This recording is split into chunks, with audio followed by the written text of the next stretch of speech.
is geography makes it inevitably important. And that has been the reason we got engaged in the first place. It sits where America has positive and negative issues to worry about.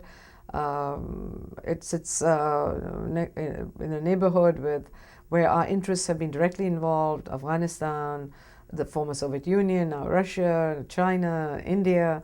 It sits astride oil routes. It sits next to Iran and the Gulf, which is a producer. It sits in the neighborhood of Saudi Arabia. But it's not just the oil issue. Pakistan's a nuclear power.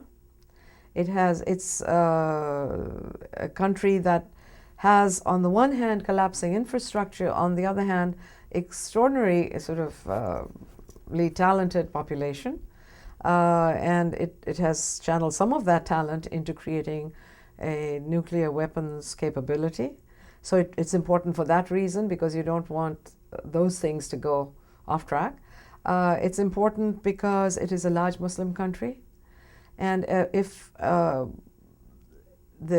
message that the past president, the current president have said, which I firmly believe has to be the message, that America is a friend of the Muslim world.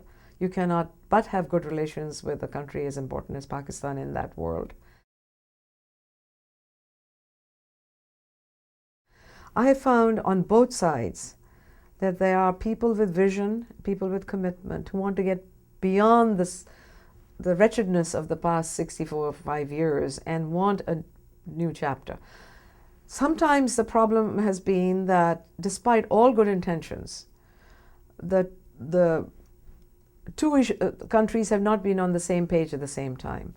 When one has been very interested in good relations and willing to take a chance, the other one has had some other issues. As someone pointed out this morning, the normalization was going along well. Then, we're just looking at the history of the last 10, 15 years. Then came the Kargil war out of nowhere, that really made things absolutely impossible to just continue. But then things began to sort of calm down, because I think the leadership has sort of reached out and said, look, tense relations, enmities, potential for war is not going to help.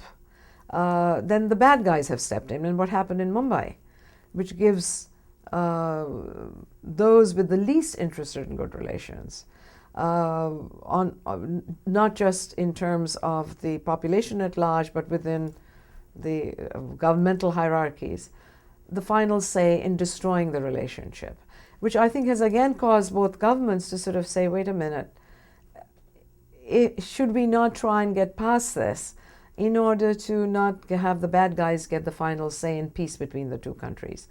I think there's been a huge amount of vision, and that has sort of brought this opening again. I think the Prime Minister of India has said repeatedly that geography makes this a necessity. That geography is our destiny. We are tied together. We need to do this. He's found resonance on the Pakistani side. My hope is that this latest round will not then again be derailed by some horrific act by people who have every stake in destroying it. That I've thought, even when I started this Track 2 effort in 1995, that the people of Pakistan were much further ahead of their government in their desire to reach out and be part of a different South Asia. I hope that's also true in India, because sometimes there is a sense on the part of some of the larger populace that, well, who needs Pakistan? They're just a difficult country, impossible, unreliable, unresponsive, and you, America, now you understand what we're living with, so let's just all dump them. That's a sort of rather, I think, simplistic. I think where the Indian Prime Minister has sort of said, and it's going to be difficult for him if the Pakistanis don't then follow through.